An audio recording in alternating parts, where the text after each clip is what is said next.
नमस्कार, मैं हूं जयश्री नागदा और आप देख रहे हैं बेबाक राजस्थान। तो दोस्तों, आज एक ऐसी स्कीम लेकर के आ गए हैं आपके सामने हमारे बहुत ही जबरदस्त शिक्षा मंत्री जी मदन दिलावर।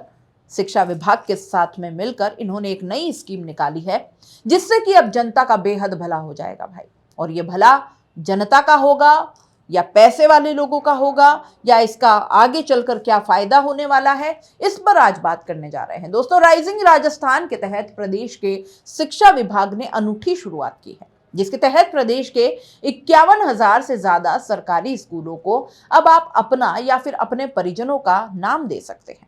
हालांकि इसके लिए निवेशकों को राजस्थान के शिक्षा विभाग की आर्थिक मदद करनी होगी, जिसकी न्यूनतम राशि 2 करोड़ रुपए निर्धारित की गई है।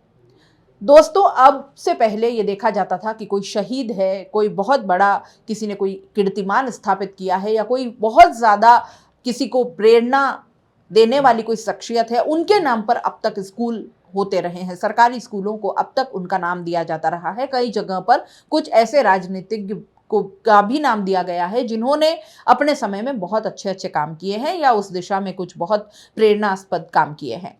अब इसको लेकर के दोस्तों यहां पर एक नई स्कीम मदन दिलावर लेकर के आए हैं जिससे कि अब आप 2 करोड़ रुपए दीजिए या उससे ज्यादा दीजिए, क्योंकि 2 करोड़ तो न्यूनतम राशि है, और जो इससे ज्यादा राशि देगा वो अपनों के नाम पर उस स्कूल का नाम रखवा सकेगा। तो कुल मिलाकर के अब प्रतिभा या गरीब लोगों के बस की ये बात नहीं रह गई है। अब ये स्कूल नाम होंगे पूंजीपतियों के, जिनके पास 2 करोड़ या उससे ज्यादा का पैसा है। तो गांव की आम जनता अब इससे उम्मीद थोड़ा कम ही रखे तो अच्छा है। साथ ही साथ क्यों किया जा रहा है, क्या इससे फायदा होगा, ये भी चलिए देख लेते हैं। शिक्षा मंत्री मदन दिलावर कहते हैं कि राजस्थान में कोई भी बच्ची फर्श पर बैठकर न पढ़े, यह हमारा विजन है। इसको साकार करने के लिए हम प्रयास कर रहे हैं। बालिका शिक्षा पर हमारा विशेष जोर है। दिलावर ने कहा कि पिछले साल प्रदेश में 138 भामाशाह ने शिक्षा विभाग में 1,000 करोड़ से अधिक का निवेश किया है। ऐसे में अगर अब कोई भी दानदाता 2 करोड़ से ज्यादा रुपए स्कूल में निवेश करता है, स्कूल का नाम दानदाता के नाम पर किया जाएगा। सरकार की ऐसी योजना है। ऐसे में आप किसी भी स्कूल को दान देकर उसे अपने या फिर अपने परिजनों के नाम से स्कूल का नाम रख सकते हैं। बुधवार को राइजिंग राजस्थान के तहत कोलकाता दौरे पर कोलकाता में व्यापारियों को संबोधित करते हुए शिक्षा मंत्री ने कहा कि मुख्यमंत्री भजनलाल शर्मा के नेतृत्व में राइजिंग राजस्थान इस दिशा में एक महत्वपूर्ण कदम है जिससे जुड़कर आप राजस्थान की शिक्षा व्यवस्था का कायाकल्प करने में सहभागी बन सकते हैं। उन्होंने कहा कि पूरे देश और विदेश में मारवाड़ी अपना परचम लहरा रहे हैं।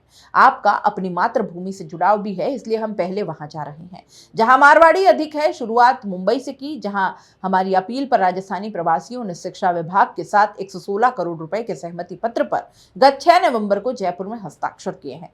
अब आपसे भी सहयोग मांगने कोलकाता आए हैं। उम्मीद है कि आप सब लोग भी बढ़ चढ़कर दान देकर राजस्थान के छात्र छात्राओं के उज्जवल भविष्य के लिए अपना योगदान देंगे। शिक्षा मंत्री ने कहा कि राजस्थान में 19,000 प्राथमिक स्कूल, 16,000 माध्यमिक स्कूल और 26,000 उच्च माध्यमिक विद्यालय हैं। इन स्कूलों में पढ़ने वाले छात्रों को अच्छी से अच्छी सुविधा मिले और उन्हें गुणवत्तापूर्ण शिक्षा मिले, इसके लिए हमने कुछ प्राथमिकताएं तय की है। कौन कौन से क्षेत्र हैं जहां दानदाता पैसा लगा सकते हैं, उसका निर्धारण किया है। स्कूलों में आईसीटी लैब, स्मार्ट क्लासरूम के लिए हम आपके प्रस्ताव आमंत्रित करते हैं। स्कूलों में सोलर पैनल, स्पोर्ट्स कक्षा कक्ष, स्कूल भवन निर्माण में निवेश कर आप सरकार के सहभागी बन सकते हैं।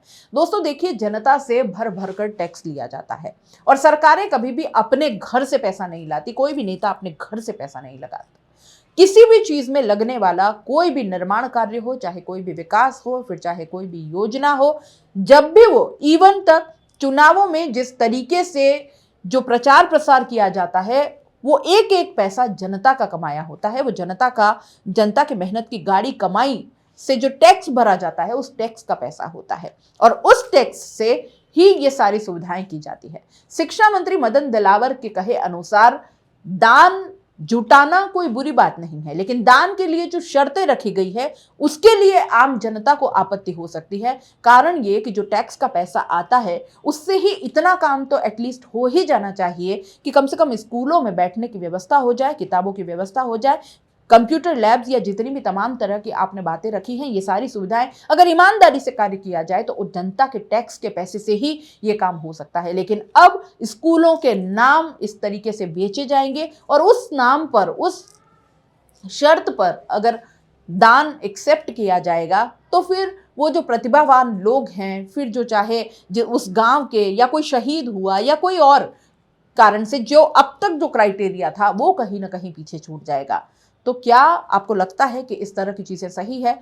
जबकि यहां पर जनता के पैसे जो एक विभाग को मिलता है उसी को अगर सही तरीके से यूटिलाइज कर लिया जाए, उसी को अगर सही तरीके से लगा लिया जाए ईमानदारी से, तो हर स्कूल की तस्वीर बदल सकती है। और इतना पैसा तो वैसे भी भामाशाह कर ही देते हैं कि हर स्कूल की तकदीर बदली जा सके। लेकिन ऐसा क्यों नहीं हो पा रहा है? इसके लिए इच्छा शक्ति की कमी भी हो सकती है, जिसके लिए शिक्षा विभाग के शिक्षा मंत्री जो हैं उनको सोचना चाहिए, मदन दिलावर को सोचना चाहिए कि इच्छा शक्ति में कमी को कैसे पूरा किया जाए। क्या इसके लिए भी उन्हें किसी भामाशाह की जरूरत होगी?